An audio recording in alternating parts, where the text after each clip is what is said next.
Pretty much every day, Hyde Park hosts some of the best.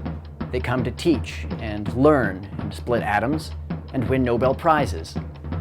This September, campus played host to world-class architects from 5 of the best firms in the world.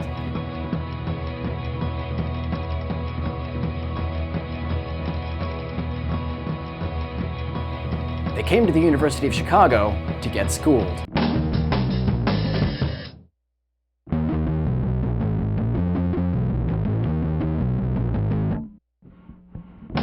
Hans Hollein studied under Mies van der Rohe at IIT. He won the Pritzker Prize in 1985, and he's the brains behind Frankfurt's Museum of Modern Art, Vienna's Haas House, and the Museum of Volcanology.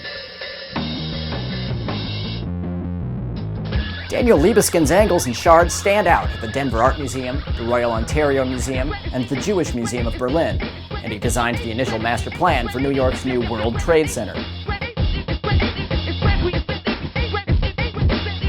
Japan's Fumihiko Maki won the Pritzker Prize in 1993. He's best known for Tokyo's Spiral House and campus centers at WashU, UPenn, and MIT. He was commissioned to design Tower 4 of the new World Trade Center, and he's working on the UN headquarters in New York. Tom Main of Morphosis is the bad boy and angry young man of Los Angeles architecture. His firm designed campus buildings at the universities of Cincinnati and Toronto, the Science Center School in Los Angeles, and the Diamond School in Pomona. He won the Pritzker Prize in 2005.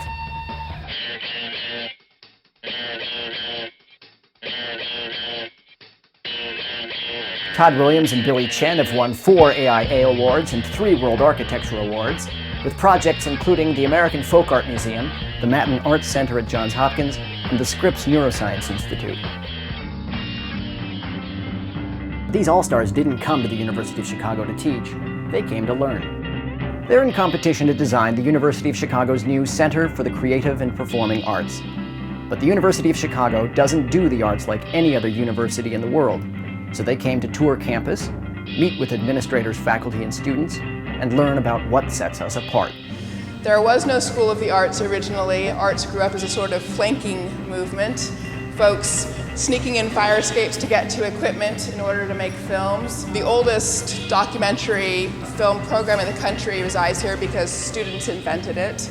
We have a very distinguished tradition, too, of artists who've come out of programs, musicians like Philip Glass or the dancer Katherine Dunham, but they haven't come out of programs dedicated to the arts. They've come out instead of our broad liberal arts programs. And as students and faculty work now in the present on the arts, they do that still. That is to say, combine their general intellectual engagement with their work in the arts. So we are, in a sense, very lucky that we never built a School of the Arts, because if we had, the arts would have ended up separate from the rest of the intellectual activity of the campus and the rest of the lives of our minds. Woo!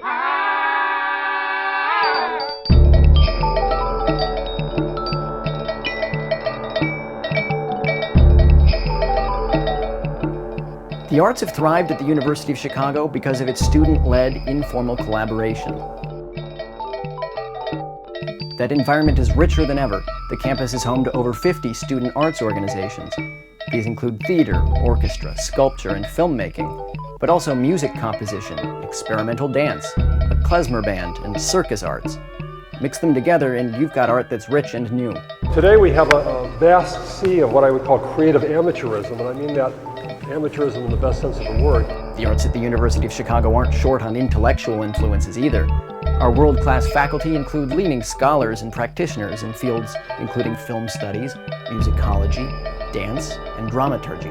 They're providing theoretical context and technical foundations to support creative innovation. The University of Chicago's new Center for the Creative and Performing Arts will bring together art making and scholarship in the areas of film, music practice, creative writing, the visual arts, theater, and performance. The world-class challenge facing the world-class architects is how to enrich this union of the studio and the classroom. It's not an easy assignment, but at the University of Chicago, there's no such thing.